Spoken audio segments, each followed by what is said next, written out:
Coucou les amis, c'est Sandra, j'espère que vous allez bien aujourd'hui, que vous êtes en pleine forme. Aujourd'hui, je vais vous parler d'ambition féminine à travers le thème du développement personnel. Alors, le développement personnel, je le prends ici comme le fait de travailler à avoir plus d'assurance, plus de confiance en soi, travailler à développer sa motivation, à trouver des techniques pour développer sa motivation. Et je me demande parfois si agir comme ça, c'est pas plus un truc de mec qu'un truc de fille. Alors, je vais m'expliquer. Donc, tout d'abord, les grands gourous du développement personnel, les gourous américains, ce sont des hommes. Donc, il y a Anthony Robbins qui est un coach très très connu. Il y a Jack Canfield. En France, il y a un jeune homme qui s'appelle David Laroche auquel on avait consacré un reportage sur, je crois que c'était dans Envoyé spécial. Je retrouverai, je vous mettrai le lien. Voilà, où c'était il y avait beaucoup de controverses autour du développement personnel. Il y a aussi un Canadien qui s'appelle Franck Nicolas. En tout cas, je suis sûre que si j'interroge des personnes qui s'intéressent au développement personnel et que je leur demande de me citer le nom d'une personne qui travaille dans ce domaine-là, elles vont me citer en priorité le nom d'un nom masculin. Donc mon idée, c'est quoi? Eh bien, c'est que par rapport à l'ambition, j'ai l'impression que les femmes et les hommes ne peuvent pas se situer de la même façon par rapport à l'ambition dans notre société, parce que être ambitieux, c'est plus un truc qui passe quand on est un homme. C'est plus difficile pour une femme de dire je suis ambitieuse, j'ai envie d'avoir de l'argent, j'ai envie d'être riche. Je me souviens, il y a quelques temps, j'étais dans un magasin et j'entendais une maman dire à sa fille, donc elle parlait avec la caissière, et puis à un moment où elle dit, elle évoque un mariage raté, et puis elle dit ah mais ma fille, je veux qu'elle épouse un homme riche, comme si elle ne pouvait pas imaginer que sa fille puisse elle-même devenir riche, quoi. Elle ne pouvait pas avoir cette ambition-là pour sa fille, que sa fille puisse avoir une société, puisse développer une activité, puisse devenir riche. On dirait que l'ambition, quand même, ça reste quelque chose de très masculin, et que c'est pas quelque chose qui est facile à s'approprier pour les femmes dans la société dans laquelle on vit, malgré tout.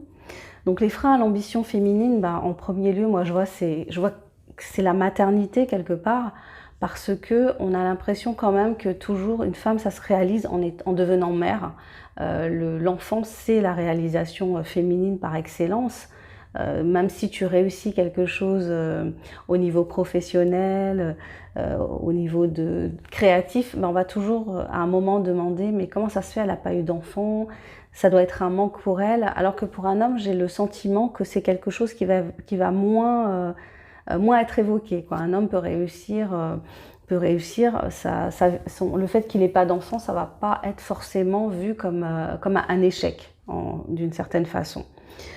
Le deuxième point aussi, c'est la structuration du monde du travail qui est quand même faite, je pense, beaucoup pour les hommes. Quand voilà, si on est quelqu'un d'ambitieux, il faut finir tard le soir.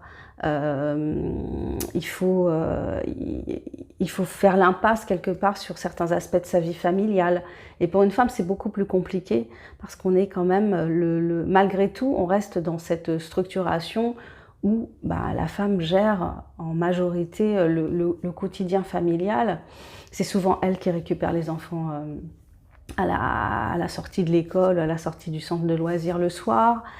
C'est souvent elle qui va prendre une journée enfant malade, parce que souvent les femmes, eh bien, elles ont tendance à aller dans des métiers où elles ont la possibilité justement d'avoir un temps qui est géré qu'elles pourront gérer par rapport à leur vie familiale. C'est elles qui vont prendre un congé maternité.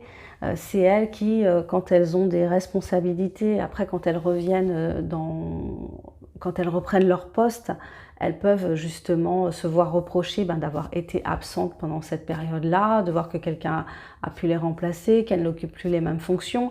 Il y a des témoignages, je vous mettrai un lien vers un podcast très très intéressant sur la chaîne Arte. Et vous verrez vous écouterez ces témoignages qui sont très très intéressants à ce sujet-là.